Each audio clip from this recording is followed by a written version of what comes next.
एक बूढ़ा भिखारी रहता था। उसका नाम गरीबदास था। अपना पेट भरने के लिए वह गली गली घूमकर भीख मांगता था। उसे भीख में जो भी मिल जाता उसी से वह अपना और अपने परिवार का पेट पालता था। इसी तरह उसके दिन कट रहे थे। गरीबदास जब अपने आसपास के धनी लोगों को देखता तो उसे बड़ा दुख होता। वह सोचता कि ये लोग इतने लालची क्यों हैं? इतना धन होते हुए भी इन्हें संतोष क्यों नहीं होता? अधिक से अधिक धन कमाने के लालच में कई बार अपनी जमा पूंजी भी गंवा बैठते हैं। सेठ ताराचंद के साथ यही तो हुआ था। अच्छी भली कमाई हो रही थी पर संतोष नहीं हुआ। अधिक धन कमाने के चक्कर में सारे पैसों का माल खरीदकर विदेश भेज दिया। रास्ते में जहाज समुद्र में डूब गया। सेठ जी कंगाल होकर रह गए। सेठ संतराम के साथ भी तो यही हुआ था। उन्होंने व्यापार में इतना धन कमाया कि पूछो मत। चारों तरफ सेठ संतराम का ही नाम था।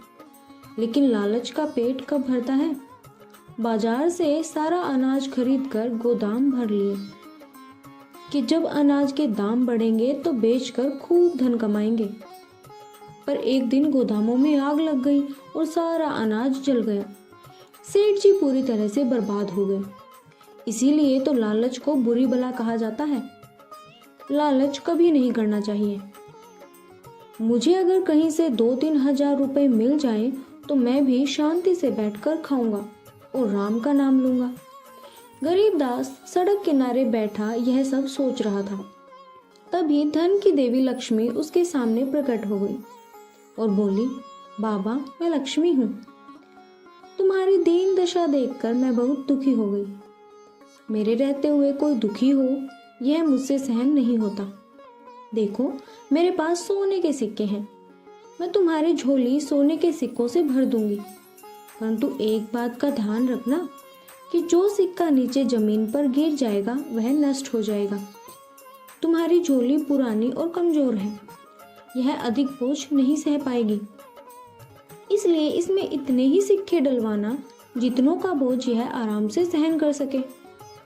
जब भिखारी ने धन की देवी लक्ष्मी की बातें सुनी तो उसका चेहरा प्रसन्नता से खिल उठा। उसने झुककर धन की देवी लक्ष्मी को प्रणाम किया और अपनी झोली फैला दी। सोने के चमकते सिक्के खन खन की आवाज करते हुए गरीबदास की झोली में गिरने लगे। कुछ ही पलों में उसकी झोली सिक्कों से आधी भर गई। धन की देवी लक्ष्मी ने पूछा, बस बाबा? गरीबदास ने बड़े ही विनम्र स्वर से कहा, देवी अभी तो झोली आधी ही भरी है। थोड़े से सिक्के और डाल दो। धन की देवी लक्ष्मी ने फिर सिक्के डालने शुरू कर दिए। कुछ देर के पश्चात उसने गरीबदास से पूछा, बाबा अब तो तुम्हारी झोली में बहुत सिक्के आ गए हैं। अब तो प्रसन्न हो ना। देखो तुम्हारी झोली पुरानी है और अधिक बोझ नहीं सहन कर पाएगी। गरीबदास गिड़गिड़ाते हुए बोला, नहीं देवी, इसमें अभी कुछ और सिक्के समा सकते हैं। आप झोली की चिंता न करें, यह बहुत मजबूत है। यह अभी और बोझ सहन कर सकती है। यह सुनकर धन की देवी लक्ष्मी ने कहा, जैसी तुम्हारी इच्छा। सोने के सिक्के फिर से गरीबदास की झोली में गिरने लगे। कुछ देर बाद धन की देवी रुकी और बोली, बाबा अब तो तुम संतुष्ट हो गए होंगे ना?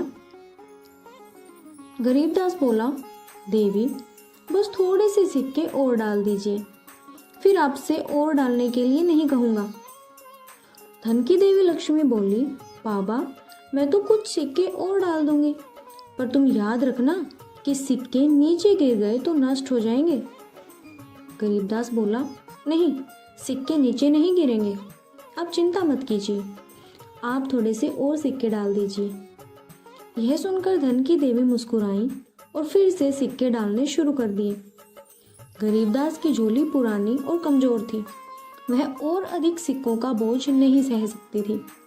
गरीबदास की झोली अचानक फटी और सारे सिक्के जमीन पर गिर गए और जमीन पर गिरते ही सारे सिक्के नष्ट हो गए। तभी तो कहते हैं कि लालच बुरी बला है।